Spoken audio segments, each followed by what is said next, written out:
A racist cop punched a black man in the face right there in the middle of the courtroom, with no hesitation, no fear, no warning. The sound echoed off the wooden walls, bouncing off the stunned faces of the jury, the attorneys, the people in the gallery. Everything froze. Time stretched into something unbearable, thick with tension and disbelief.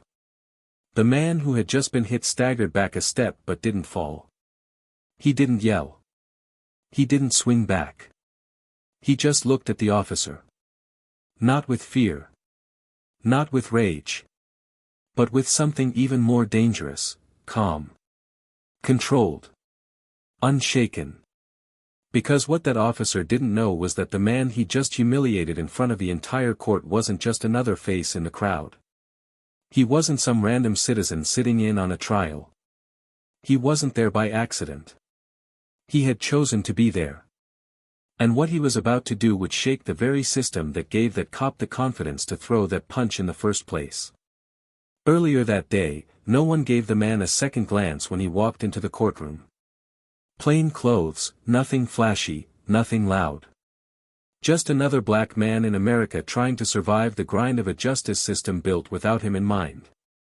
He sat quietly, listened closely, paid attention to every detail of the trial unfolding in front of him, a young black defendant facing a wall of accusations with no one truly on his side.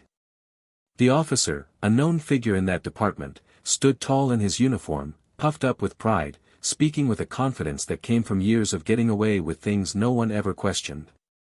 The way he looked at the defendant dripped with disdain, like he wasn't just accusing him, but condemning his entire existence. And then the man spoke. He raised a hand, respectfully, calmly, asked the judge if he could clarify a point of testimony. His voice was deep, measured, respectful. But it was the wrong voice in the wrong courtroom, apparently. The officer turned, scowled, and said, "Nobody asked for your opinion, boy. Sit your ass down before I make you." The courtroom murmured. People looked around, unsure if they'd really heard what they thought they heard. The judge looked up, startled. The man didn't back down. He looked the officer straight in the eyes and said, "The truth doesn't wait for permission." That was when the cop lost it. He closed the distance in seconds, raised a fist, and struck. A punch, thrown with all the hate and history behind it, landed on a man who didn't flinch. Because this wasn't the first time he'd faced a blow like that.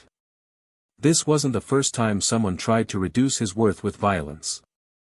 What made this moment different was not what was done to him, but what he had come prepared to do in return. He wasn't just there to observe the trial. He wasn't undercover for no reason. He had come with a purpose, one that reached far beyond that single courtroom, beyond that officer, beyond the punch, even.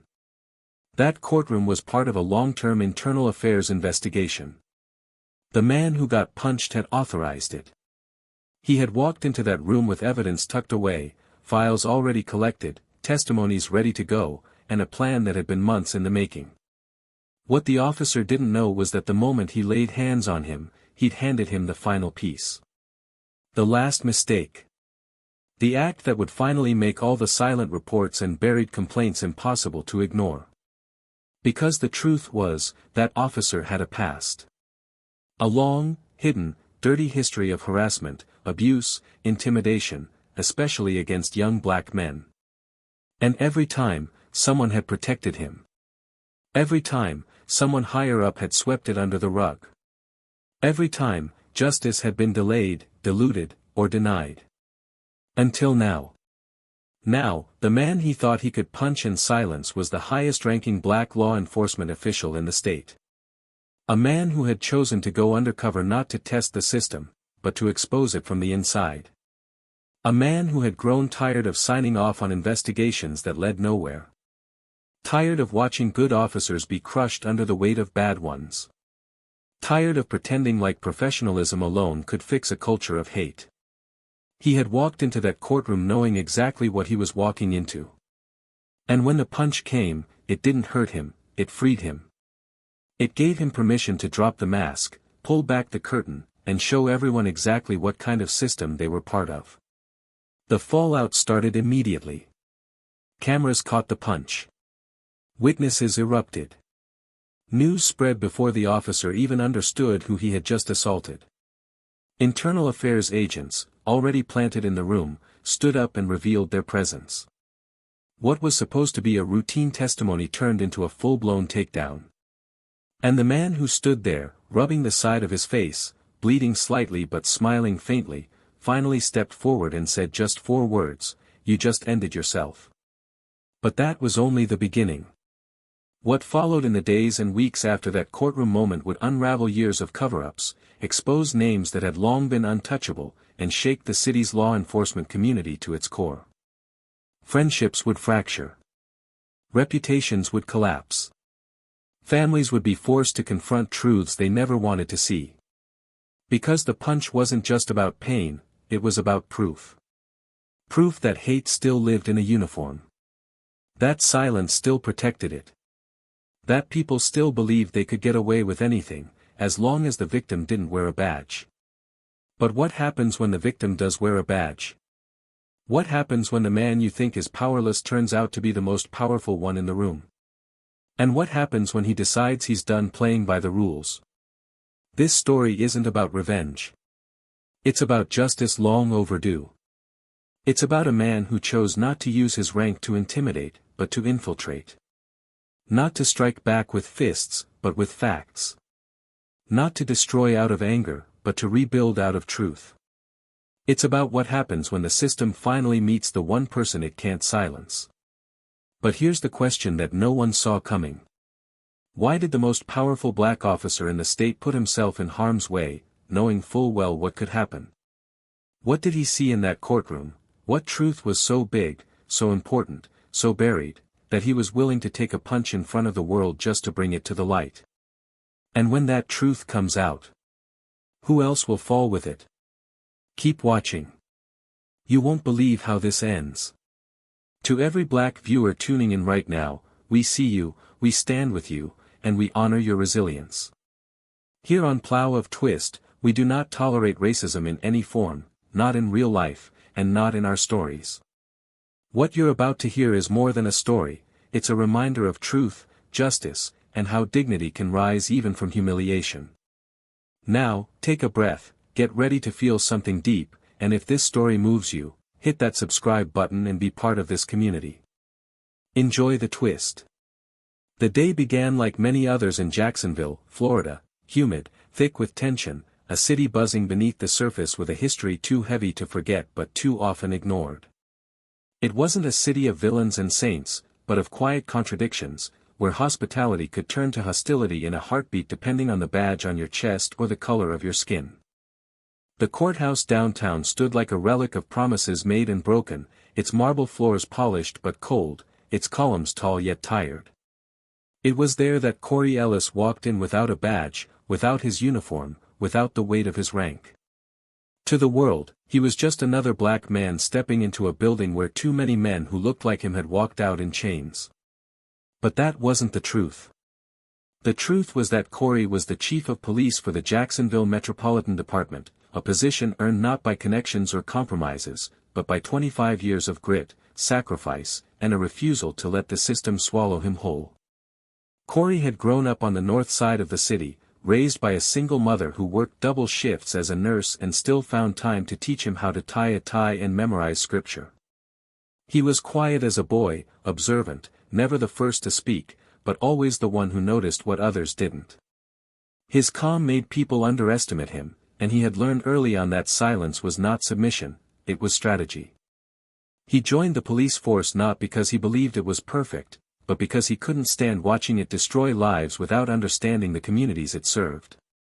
Over time, he climbed the ranks, not by playing politics, but by mastering policy.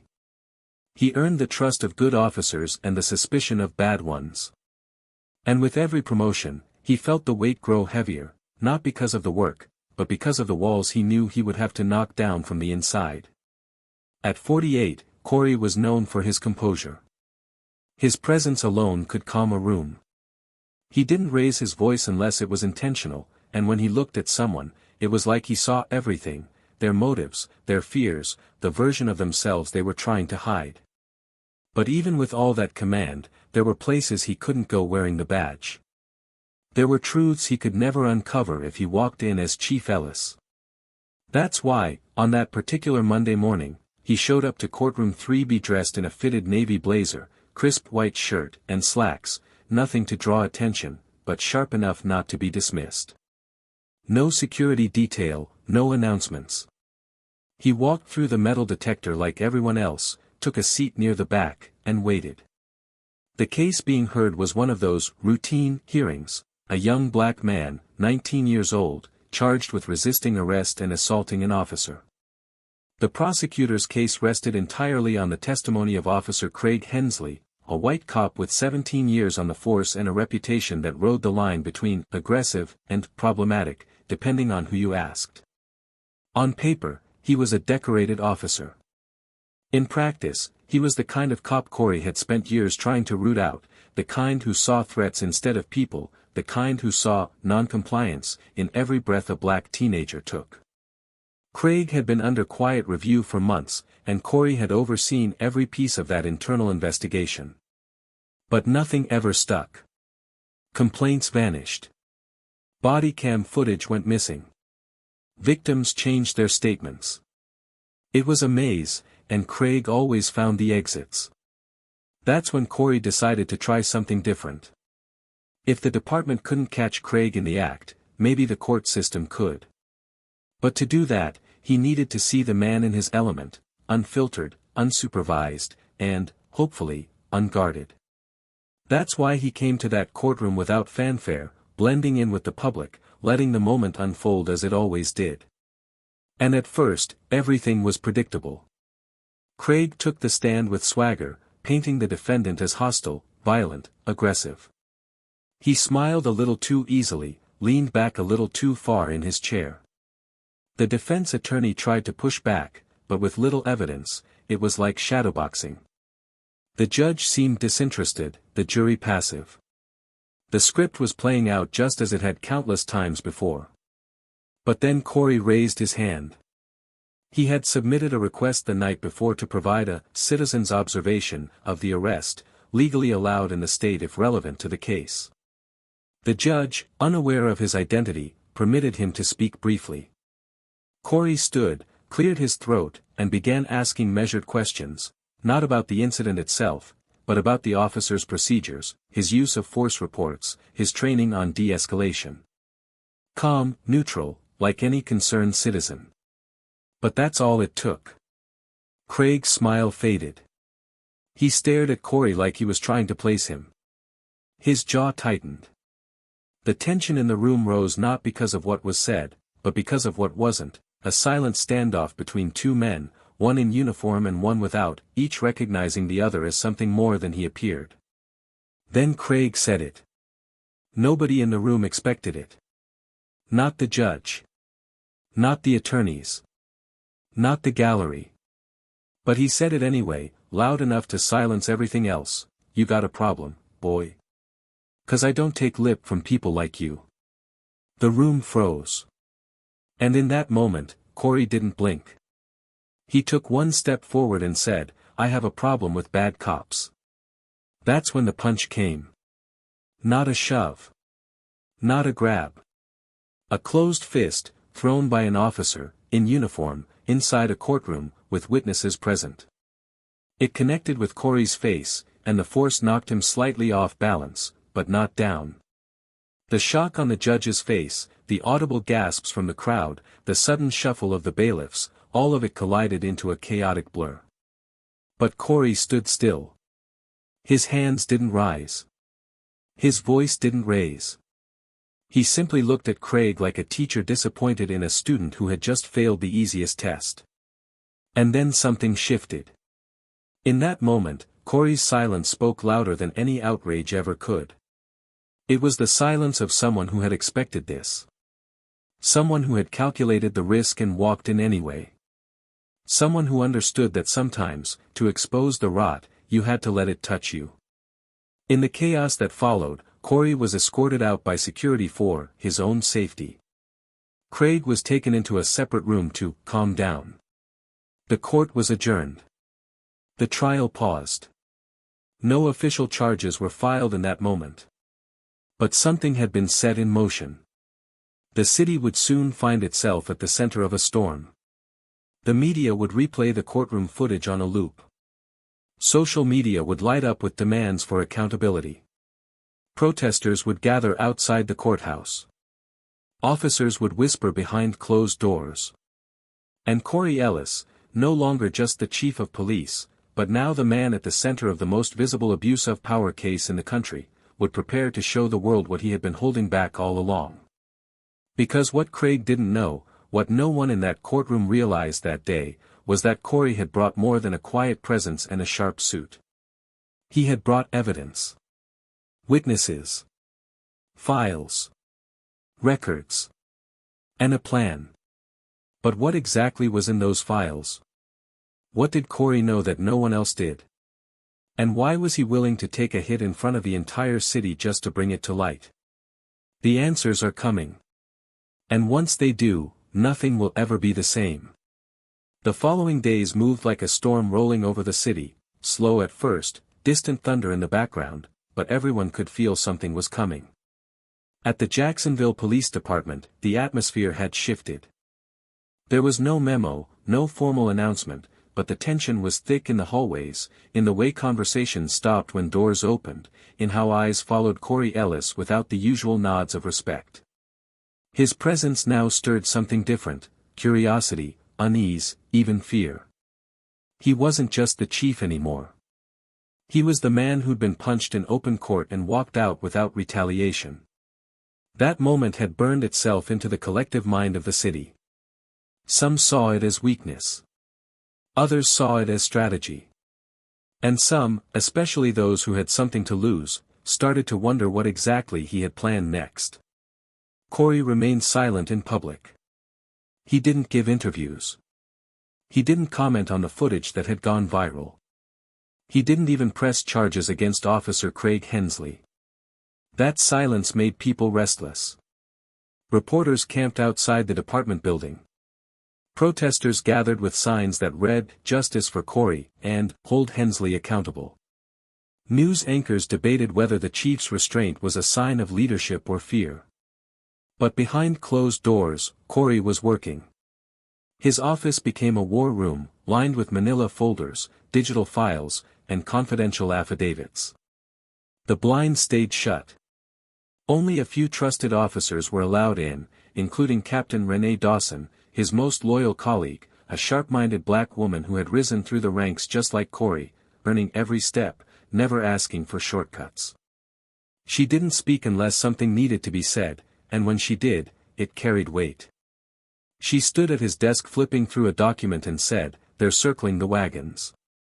You know that, right? He's not going down alone. If we hit him, we hit half the department." Corey leaned back in his chair, eyes scanning a disciplinary record stamped, "Confidential, internal use only." It was one of many.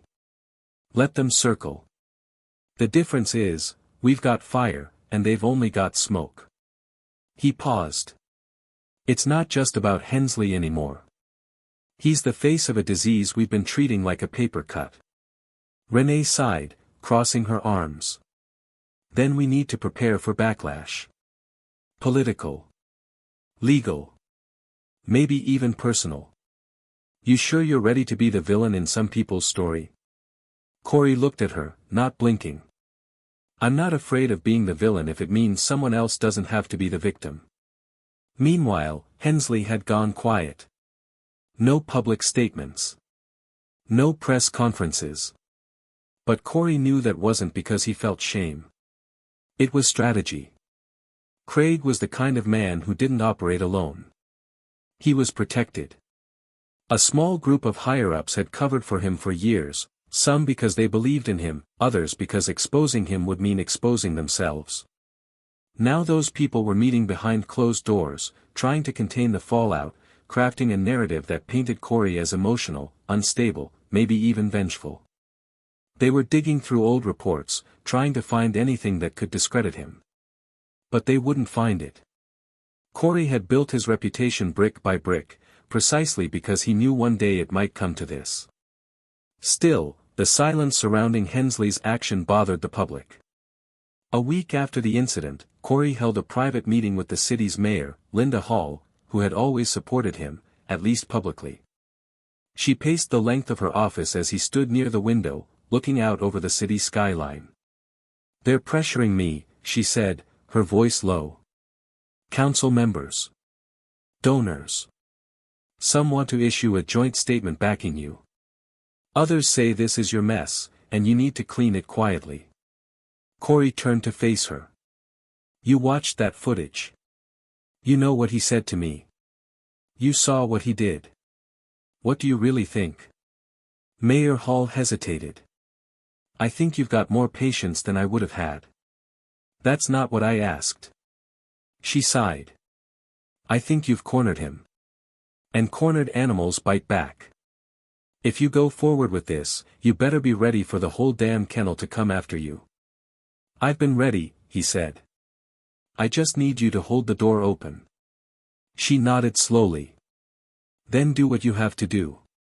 Just don't burn the city down in the process." Outside the office, whispers had turned into tension. Officers who once greeted Corey warmly now avoided his gaze. He noticed subtle changes, delays in requested reports, last-minute meeting cancellations, sideways glances in the break room. He could feel the shift. Even officers who respected him were nervous. They knew something was coming, but they didn't know what. Rumors spread that Corey was compiling a list. That he had documents that could take down half the leadership. That someone inside was feeding him intel. No one knew the truth. And that's exactly how Corey wanted it. Then came the internal review hearing. An administrative panel made up of senior officers, all from different departments, was assigned to review the circumstances of the courtroom incident. It was meant to look neutral. It wasn't. Corey sat across from the panel in a sterile room with fluorescent lights buzzing overhead. Craig Hensley sat at the other end, flanked by his union rep and attorney, his uniform freshly pressed, his face carefully blank. The chairwoman opened the session. "We're here to assess the events of last Monday's courtroom incident and determine any necessary disciplinary action." Corey leaned forward slightly. "Let me save us some time. What happened wasn't a misunderstanding. It wasn't a heat-of-the-moment reaction. It was the result of a culture that rewards silence and punishes integrity." Hensley's lawyer objected, calling the statement prejudicial. The panel nodded but didn't stop him. Corey kept going. "I've seen his record. I've read the redacted files. I've spoken to officers who were too afraid to report him. And I've watched as leadership ignored every red flag because they didn't want the fallout." Craig finally spoke, voice calm but condescending. "If you had a problem with me, Chief, you could have brought it to me directly. Instead, you play dress up and sneak around like you're in some cop movie." Corey stared at him. "I didn't need to sneak. I needed to see who you are when you think no one important is watching." Craig smirked, leaning back in his chair. "And what did you see?" "I saw a man who thinks a badge gives him the right to be God." The room went silent. No one spoke. The panel members scribbled notes but didn't look up. And in that silence, the weight of everything unsaid pressed down on everyone in the room. After the hearing, Corey returned to his office and opened the final folder on his desk. Inside was a photo. A grainy, time-stamped image pulled from archived bodycam footage that had been deleted but later recovered by a young IT officer working under Captain Dawson's direction. It showed Craig Hensley pinning a teenage boy to the ground, his knee pressing into the boy's neck, his face inches from the boy's ear. No sound. Just the image. But it was enough. Corey stared at it for a long moment, then picked up his phone. "Renee," he said when she answered. "Set the press conference. It's time." She paused. "Are you sure? Once you say it, you can't take it back." "I don't want to take it back. I want them to see." That night, Corey stood in front of the press, cameras flashing, microphones crowding the podium. The city watched. Some with hope. Some with dread. He looked calm. Steady. But his voice carried something new, a quiet fire that signaled this wasn't just another speech. "I have spent my life in this uniform," he began. "But today, I'm not here to defend it. I'm here to defend the people it's supposed to protect. What happened in that courtroom was not an accident. It was a symptom. And now, I'm going to show you the disease." He stepped back. A screen lit up behind him. A file loaded. And just before he clicked play, he looked out into the sea of cameras, faces, and lights and said, "You think the punch was the story?" He looked directly into the lens. That was just the opening act. Then the screen flickered. And the city held its breath. The footage played in silence. No dramatic music. No voiceover. Just raw, unedited reality projected across the screen behind Corey Ellis as the city stood still. The room was packed shoulder to shoulder, news crews jostling for position, citizens leaning forward as if gravity itself had changed. On the screen, the timestamp read July 14, 2021, a year earlier. It showed a narrow alleyway dimly lit by a patrol car's headlights. A teenage boy, no older than 17, stood with his hands up. Officer Craig Hensley approached from the side, barking something inaudible. Without warning, he shoved the boy to the ground. A body cam, Craig's, caught the angle from above, his knee digging into the boy's back, his hand pressing the teen's head into the pavement. There was a moment when the kid cried something out, the words muffled by concrete. Then, just barely, the footage froze on Hensley's expression, calm, almost bored, as if it were routine. The screen went black. For a long moment, no one spoke. Then Corey stepped forward again, clearing his throat, his voice low but cutting through the silence like a blade. That footage was deleted from department records within 72 hours. Labeled a system error. The boy's complaint never made it to internal affairs. His name is Isaiah Brooks. No criminal record. No weapons. No justification. He was walking home from basketball practice. He looked across the sea of faces. This is not an isolated incident.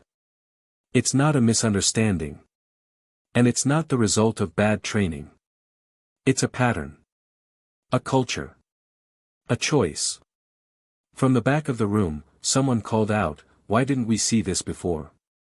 Corey answered without hesitation. "Because some people worked very hard to make sure you didn't." That was when he dropped the real weight. He held up a thick envelope. This contains 14 separate internal reports filed over the past 6 years against Officer Craig Hensley. All of them were marked inconclusive or closed without action. 6 of the complainants were minors. 11 were black males under the age of 25. In 3 of those cases, evidence was destroyed. In all of them, the same names signed off on the closures. The murmurs turned to gasps, then outrage. Journalists shouted questions. Phones recorded every word. But Corey didn't waver. He held the room not with authority, but with truth. And then the twist came. "There's more," he said. "Because this doesn't stop with Officer Hensley. He wasn't acting alone. He wasn't covering his tracks. Someone else was." He turned to the screen again. A second video loaded. This time, the setting was a department hallway. Grainy surveillance footage. 2 men talking. Hensley and a higher-ranking officer, Deputy Chief Ronald McCain. Their conversation was barely audible, but the body language said enough. McCain patted Hensley on the shoulder, handed him a folded sheet of paper, and whispered something before they both walked into the restricted evidence room. 2 minutes later, a file was removed from the system. One of the missing reports. In the crowd, the oxygen shifted. Even the press paused, absorbing the weight of what was being revealed. Corey turned to the room, voice steady. Deputy Chief McCain was responsible for overseeing all use of force reviews during the time these complaints were filed. Every time a report came across his desk, it disappeared. He signed off on redactions. He ensured silence. He stepped away from the podium as two internal affairs officers, standing silently against the wall, moved forward and walked straight to McCain, who had been standing near the exit, watching, rigid. As the cuffs clicked into place, someone in the crowd gasped.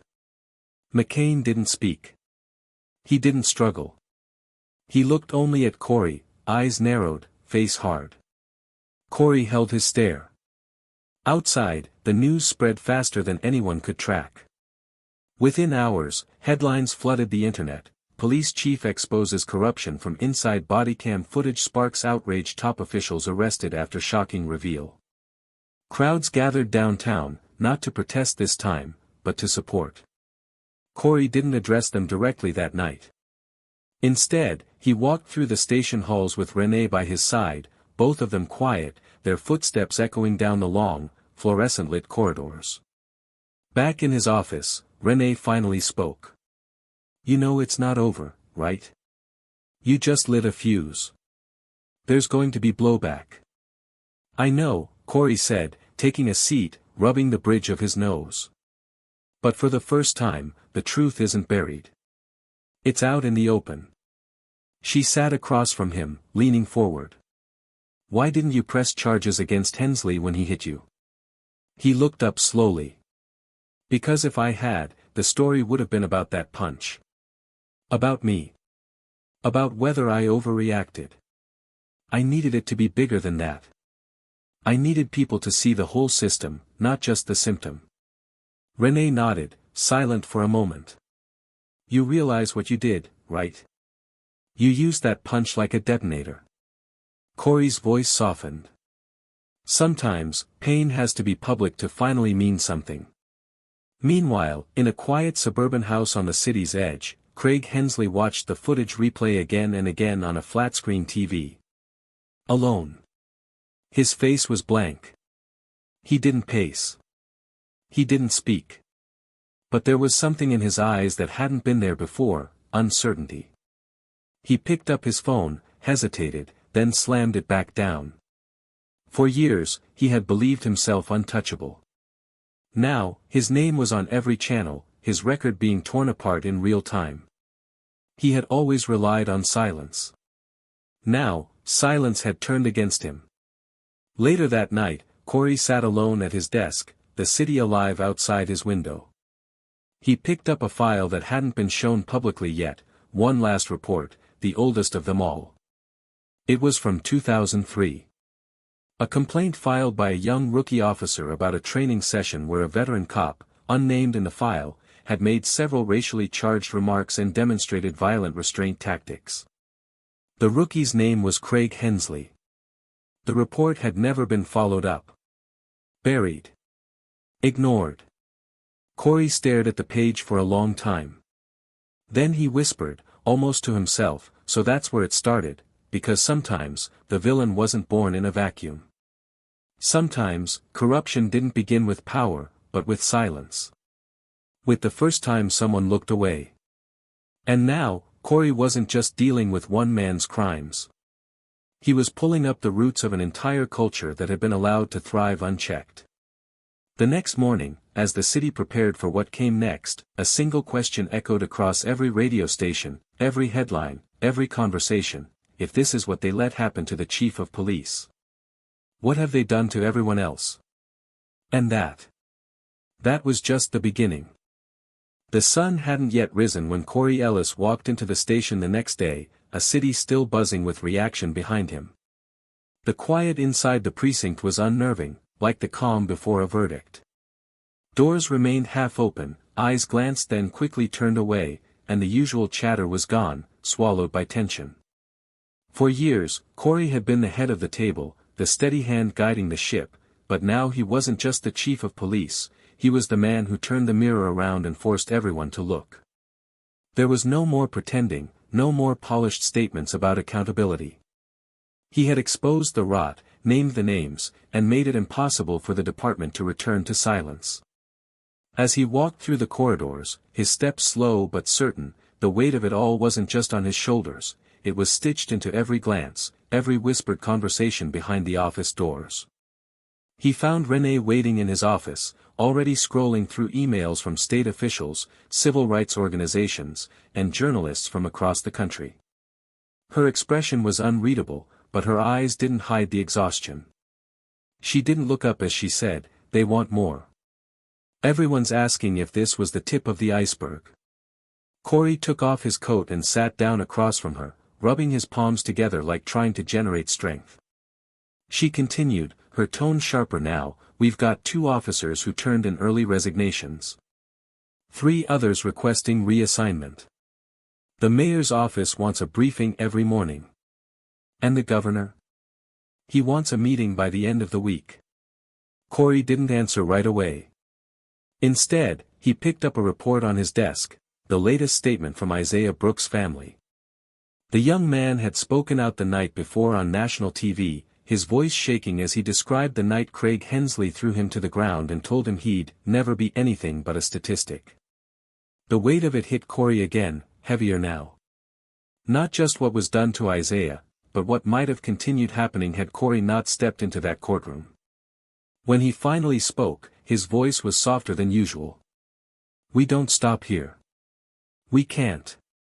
Renee nodded, but her gaze held something different now, concern, almost pain. "I know that. But I also know we're standing in a house that's already on fire. If we keep going, you won't walk away from this clean." Corey met her eyes, steady. "I'm not trying to walk away clean. I'm trying to walk away honest." The silence between them said what neither had voiced, this was going to get worse before it got better.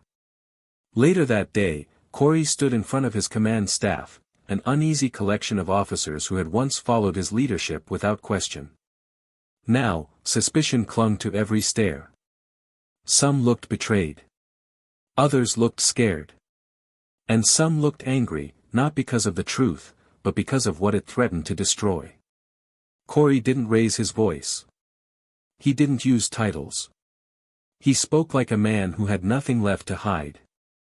What happened in this department didn't happen overnight. And it didn't happen without our consent. Some of you protected Hensley. Some of you looked the other way. Some of you just stayed quiet, and that was enough.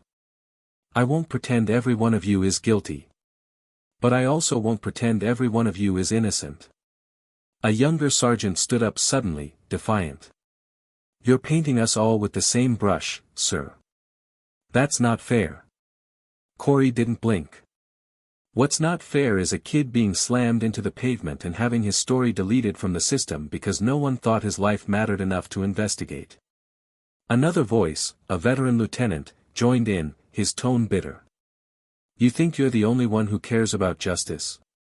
Some of us have been doing this job the right way for decades. You want to burn the whole place down just to make a point. Corey stepped forward now, voice rising just enough to shake the room. If this place needs to burn to be rebuilt right, then let it burn. You think I wanted this? You think I don't know what this will cost me? I've given my life to this badge. But I won't spend another day protecting a system that breaks people just to protect itself. The room went silent again, but this time it was different. No one moved. No one defended. And for a moment, it felt like something had cracked open. By evening, word spread that Corey had requested a formal review of every closed internal affairs case from the last 15 years. He'd assigned a new civilian-led oversight board with full access to department records. That decision alone set off a wave of calls from union reps and legal teams. One by one, the walls that had shielded misconduct for years were being dismantled in real time, and Corey knew it would only make him more of a target. That night, alone in his office, he stared at the file from 2003 again. The rookie report, the ignored warning. Craig Hensley hadn't been born a monster. He had been shaped, enabled by supervisors who passed him off as aggressive but effective, rewarded for force rather than fairness. Corey leaned back in his chair, voice quiet as he whispered to himself, we could have stopped him back then, A knock on the door interrupted his thoughts. It was Isaiah Brooks. The young man stood there, nervous but determined. Corey invited him in, motioning to the chair across from him. Isaiah sat slowly, holding a folded piece of paper in his hands. For a while, neither spoke. Then Isaiah broke the silence. "I don't know why you did what you did. But, thank you." Corey shook his head gently. "Don't thank me. I should have found that footage a year ago. I should have known." Isaiah looked down. "You can't fix everything." "I know," Corey said. "But we can try to stop it from happening again." Isaiah nodded slowly, then opened the folded paper. It was a drawing, pencil on notebook paper. It showed a black man standing alone in front of a crowd, a wall crumbling behind him. On the wall, the words, "Not one more," were written in bold letters. Corey stared at the image for a long time, then reached for it with quiet reverence. "Did you draw this?" Isaiah nodded. "It's what it felt like. When I saw you standing there, not fighting back." Corey smiled faintly. "That was the hardest part. Every instinct I had wanted to react." Isaiah looked up at him now, his voice thick. "But you didn't. And that's why people believe you." The weight of that settled on Corey's chest like a truth he hadn't let himself feel until now. All the restraint. All the silence. All the patience. It hadn't just been strategy. It had been sacrifice. Isaiah stood to leave, but before he walked out, he turned and asked one final question. "What are you gonna do now?" Corey looked at him for a long moment. "Finish what I started." Because even as the department braced for more fallout, as the city debated his methods, as political alliances shifted and internal resistance grew, Corey Ellis knew there was no going back. The retribution would come.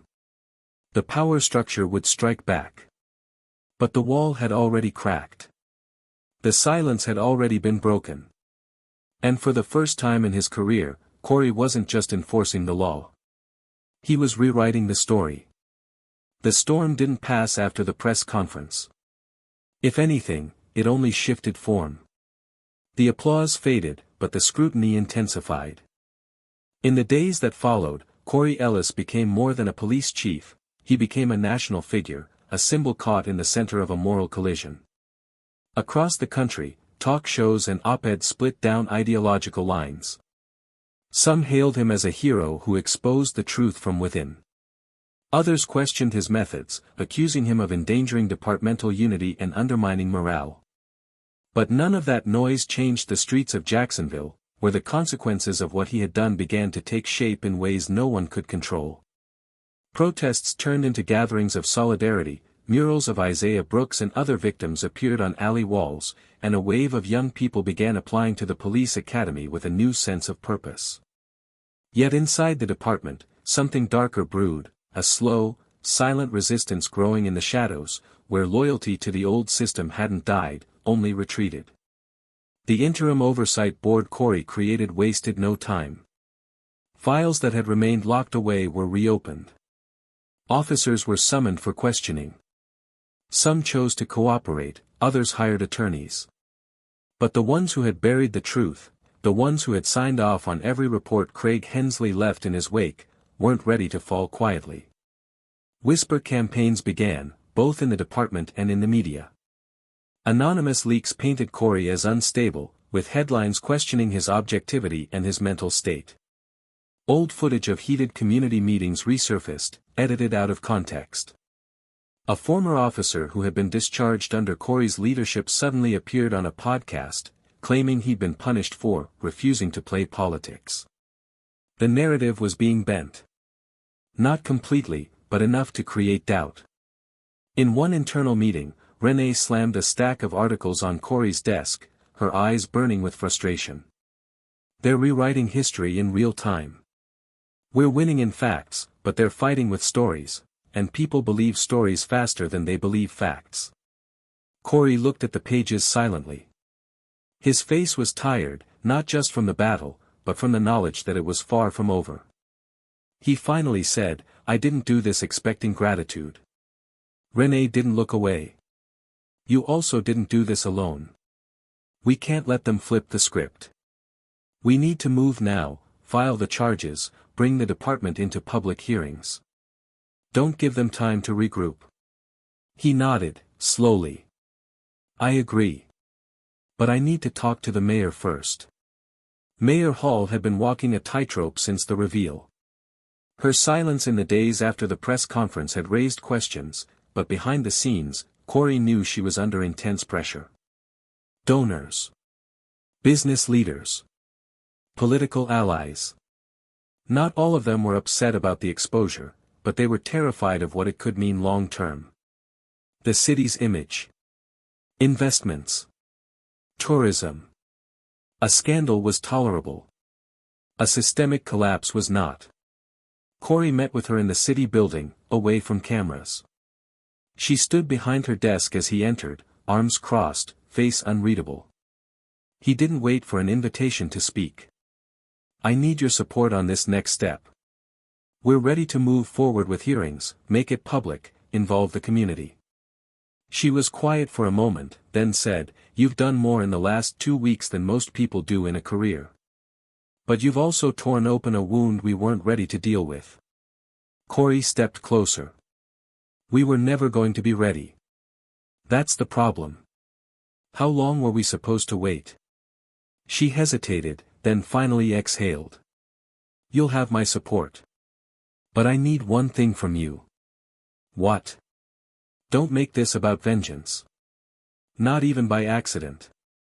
Because if this becomes personal, we lose everything." Corey stared at her for a moment. "This isn't personal. It's moral. And if we can't tell the difference between the two, we don't deserve the positions we hold." That night, Corey sat alone in his home, reading the full deposition from Isaiah Brooks. Every sentence carried weight, not just because of what Isaiah endured, but because of what it represented: a young man who could have been forgotten, swallowed by paperwork and bureaucracy, now standing as a key piece of justice. But it wasn't just Isaiah. As the investigation deepened, more victims emerged. Some were willing to speak. Others were too afraid. One woman, a single mother, told the oversight board through tears how Hensley harassed her teenage son for months until the boy dropped out of school. A former recruit confessed he'd left the academy after witnessing a training exercise where Hensley encouraged the use of intimidation against non-compliant types. The weight of the truth was becoming undeniable. But then came a call that changed everything. It was from Corey's assistant. "You should come down here. Now. There's someone you need to see." At the precinct, Corey walked into the holding area and found a young man sitting behind the glass, head down. He was visibly nervous, bouncing his leg, biting his fingernail. The officer monitoring him said he'd walked involuntarily, asking to speak to the chief directly. When Corey stepped into the room, the man looked up. His name was Kenny Rivers. Former officer. Suspended 2 years ago for insubordination. No criminal record. No known affiliation with Hensley. "I've got something," Kenny said before Corey even sat down. "Something they didn't want you to see." Corey studied him. "Why now?" "Because I thought it would go away. I thought maybe the system would eat itself. But after that press conference, I knew they were going to bury you too. And I've been sitting on this for way too long." Kenny pulled a USB drive from his pocket and slid it across the table. "What's on it?" "Footage from the training facility. Not body cam. Surveillance cams. From when Hensley was an instructor. You'll see everything." Corey leaned back, eyes locked on the drive. "What do you want in return?" Kenny shook his head. "Nothing. Just do something with it." Corey took the drive, holding it like a live wire. Back in his office, he and Renee watched the footage together. It was grainy but clear enough. Hensley shouting at a group of recruits, slamming one of them against the wall, mocking a young black recruit for freezing during a simulation, calling him weak, then telling the others, "That's what happens when you raise your boys without fathers." The room went still. One of the other instructors laughed. No one intervened. Another scene showed Hensley demonstrating compliance tactics that went far beyond department standards. His language crude. His tone aggressive. Not training. Indoctrination. Renee turned off the screen. Her face pale, her voice quiet. This isn't just misconduct. It's cultural corruption. Corey nodded. And now we have proof. But with that proof came a deeper dilemma. The department had always relied on silence, but now it was Corey who held the secret that could burn it to the ground. If this footage was released, there would be no way to control the fallout. Lawsuits. Resignations. Possibly even state intervention. The entire institution would be scrutinized, gutted, possibly dismantled.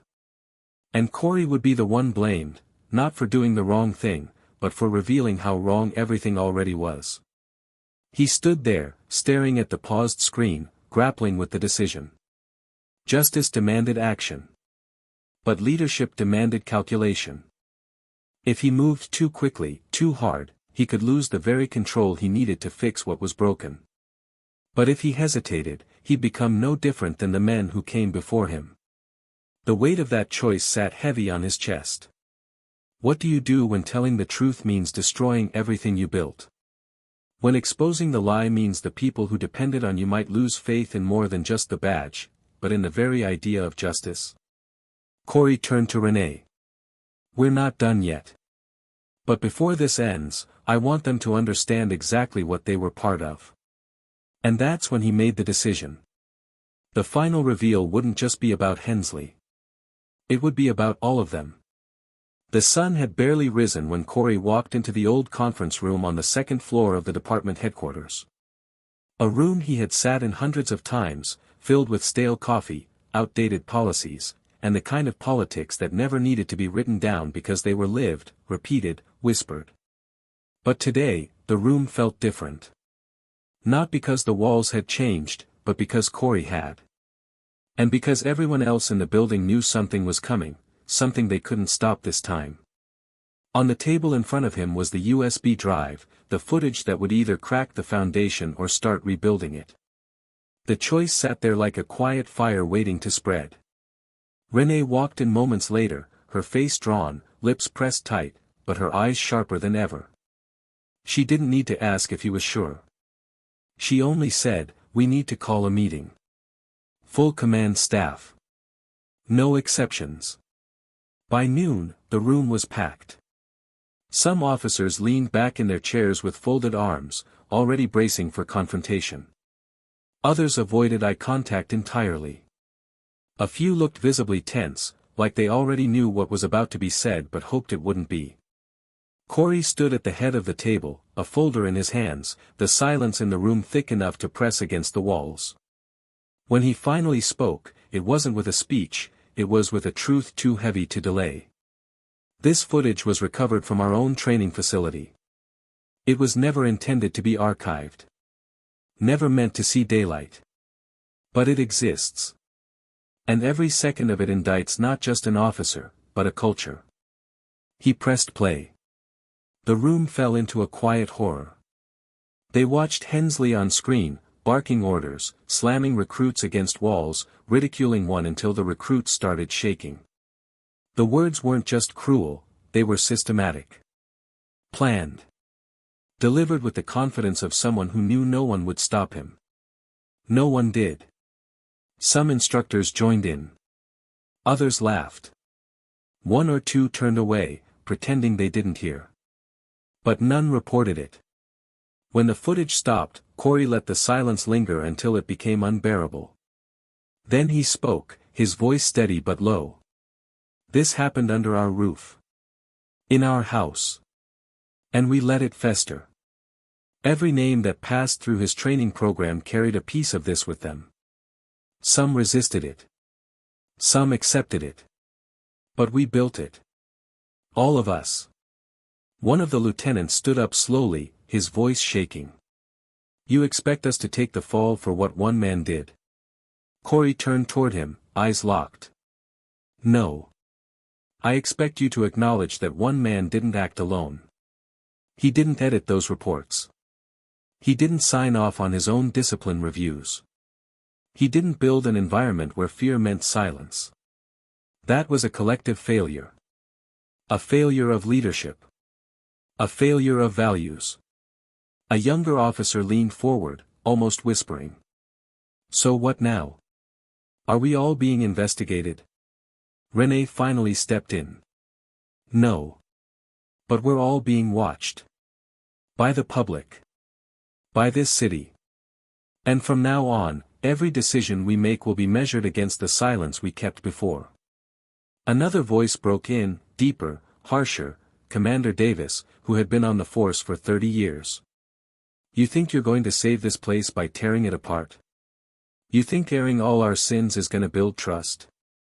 Corey didn't hesitate. I don't think. I know. Because hiding them sure as hell didn't. The tension snapped there, half the room erupting in arguments, others trying to mediate. Corey let it go for a few seconds, then raised his voice, not yelling, but firm. We either fix this now, or we lose everything. The public doesn't want promises anymore. They want proof. And this, he held up the folder, is just the beginning. I have more. Names. Timelines. Cover-ups. Davis stood up, nostrils flaring.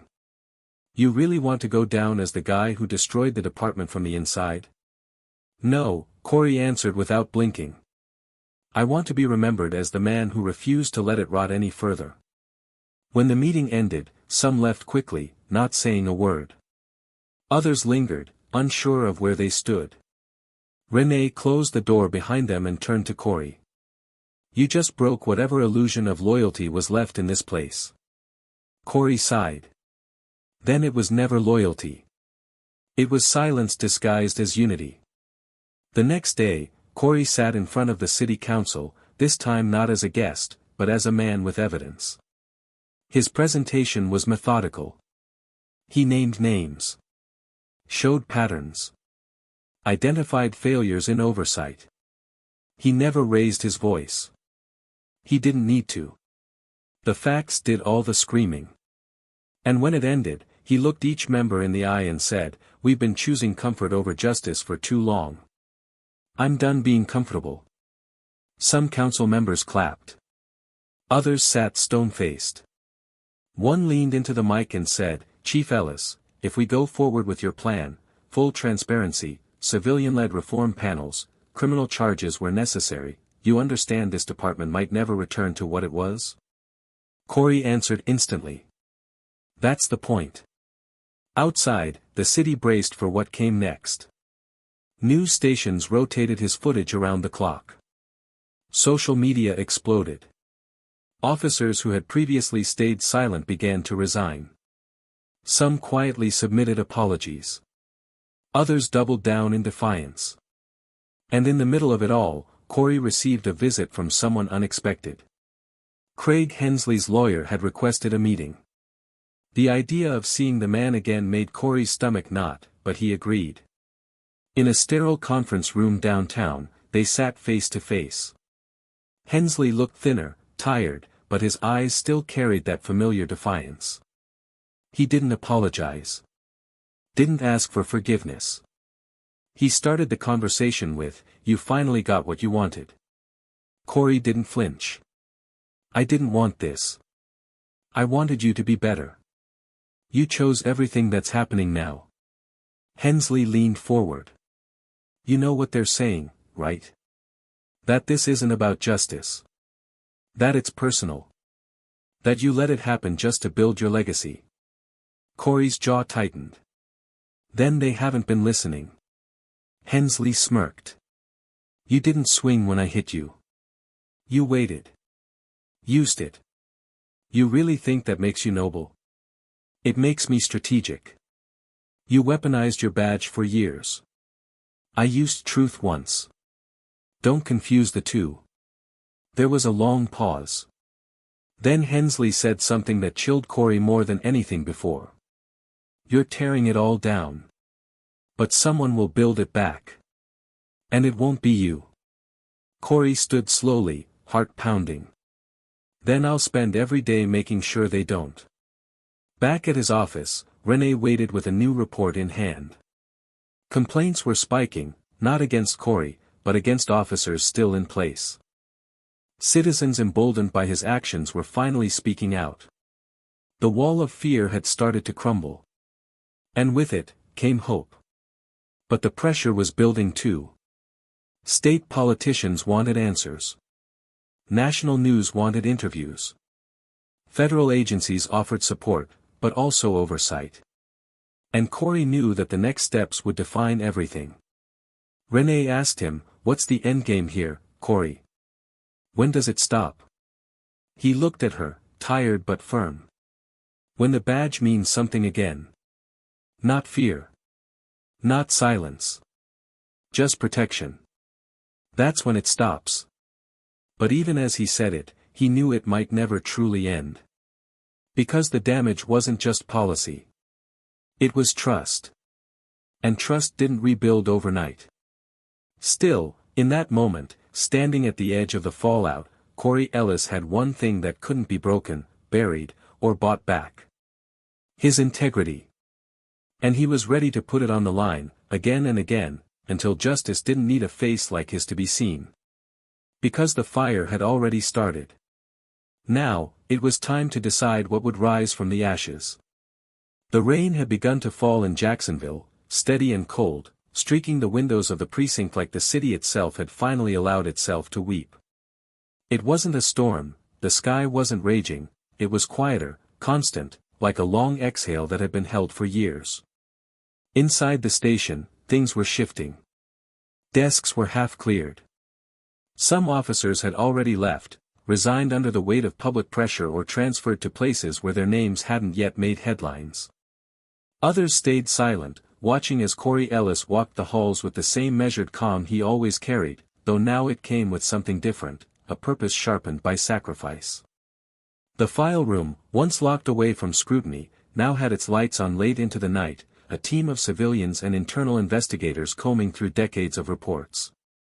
A new transparency board was beginning to assemble weekly, inviting members of the public into a building they'd once feared walking into. But Corey knew that change was not just about policy or access. It was about people. About pain. About accountability that didn't just punish, but transformed. That understanding had never been more clear than it was now. When Isaiah Brooks returned to the station, it wasn't as a victim. It was as a partner in the movement. He and Corey met again in the small break room, the smell of stale coffee lingering in the air. Isaiah stood at the window, watching the rain, his voice low. "You know, when I first walked in here, all I felt was fear. Now, I feel like I'm walking through the remains of something that used to be dangerous." Corey nodded, handing him a paper cup. "It's still dangerous. The difference is, now people know it." Isaiah turned to face him. "Do you think that's enough?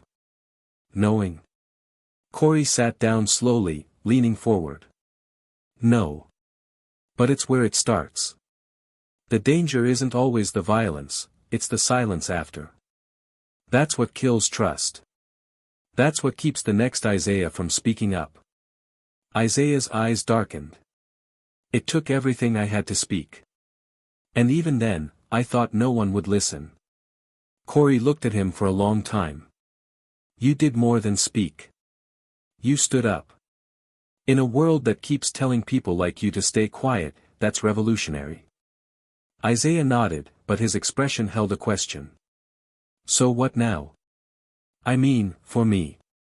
What's my place in all this now that the fire's been lit?" Corey didn't answer right away. Instead, he handed him a thin folder. Inside were community outreach forms, an internship program through the city, and an invitation from the Civilian Oversight Board. Isaiah's face softened. "You want me to join them?" Corey smiled. "No. I want you to lead them." The weight of that moment hung between them, not as pressure, but as possibility. Isaiah wasn't just a face of the past anymore. He was part of the future. And he accepted the role without hesitation. Back in the command office, Renee Dawson had been fielding calls from organizations around the country. Departments wanted guidance. Civil rights groups wanted cooperation. Some cities were even asking for Corey to advise on reform structures. It was more than either of them had expected. When Corey stepped into the room, she didn't waste time. "We've started something that's spreading fast. But there's something you need to hear." She motioned to a laptop open on the desk. On the screen was a news segment out of St. Louis. Another young man had come forward. Another case. Another buried report. This time, linked to a former Jacksonville officer who transferred years ago. And that officer had trained under Hensley. Corey's face hardened. "It's bigger than us." Renee nodded. "It always was. We just tore the first stitch." There was silence for a moment, then Corey's voice broke through. "Get me the full file.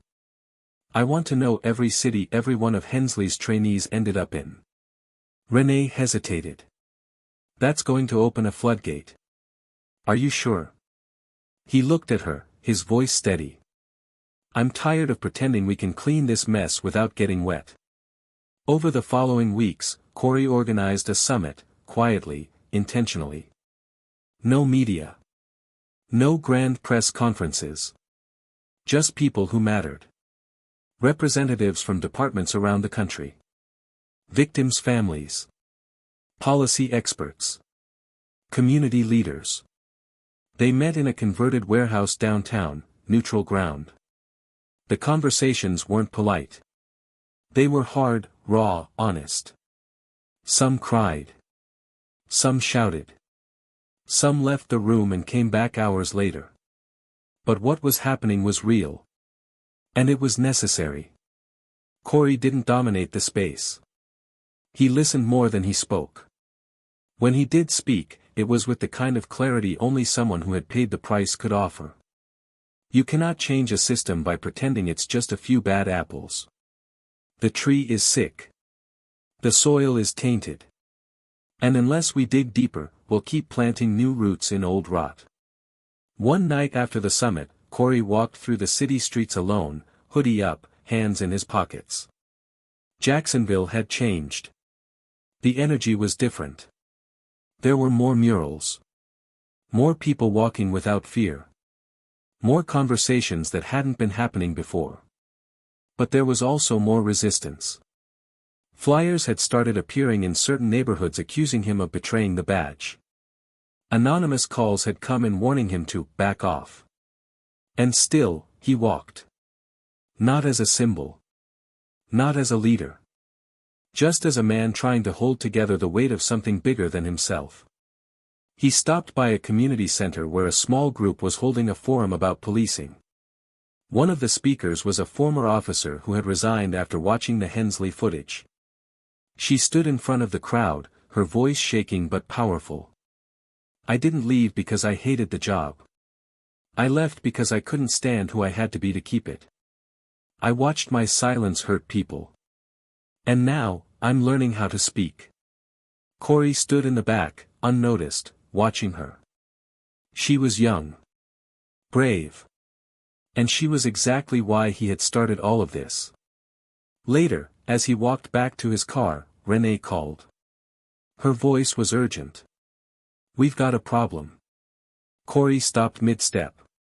"What happened?" She sighed. McCain's lawyer filed a motion to suppress all the evidence. Claims it was obtained illegally. And if the judge agrees, the whole case might collapse. Corey clenched his jaw. "They're playing the long game." Renee continued. "And it gets worse. They're demanding your resignation as a condition for dropping the suppression motion." Corey stood in the rain again, this time not just wet but cold, a chill crawling down his spine. The trap was clear. Sacrifice himself to save the case, or fight and risk losing everything they'd uncovered. He didn't answer right away. When he did, his voice was distant. Schedule the emergency meeting. All of them. City Council. Oversight Board.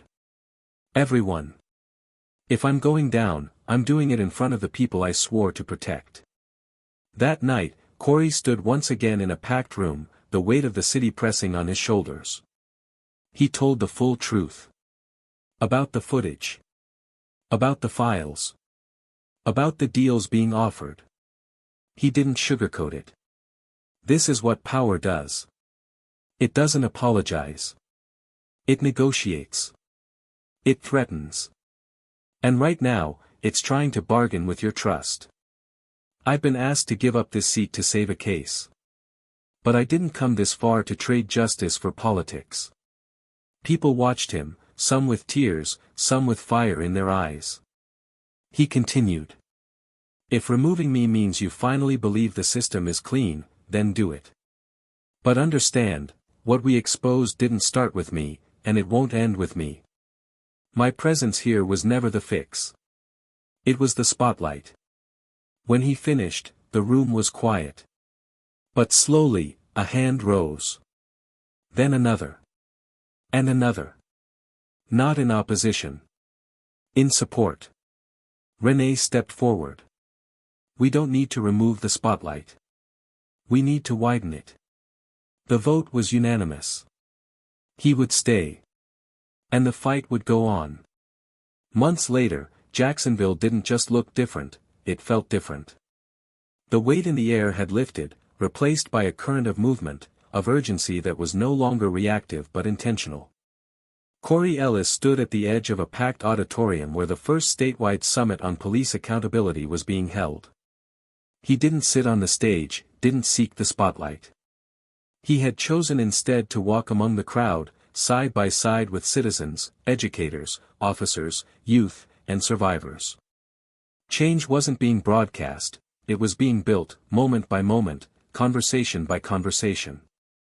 The new Civilian Oversight Board had grown beyond Jacksonville and was now connected with sister boards in over a dozen cities, linked by transparency platforms and supported by a federal initiative inspired by the very blueprint Corey had created. Laws were being rewritten. Training models were overhauled. Entire departments were requesting audits voluntarily. It wasn't perfect, but it was undeniable. The tide had turned. Craig Hensley, now stripped of badge and title, faced trial not as a scapegoat but as a symptom of a system that had protected him.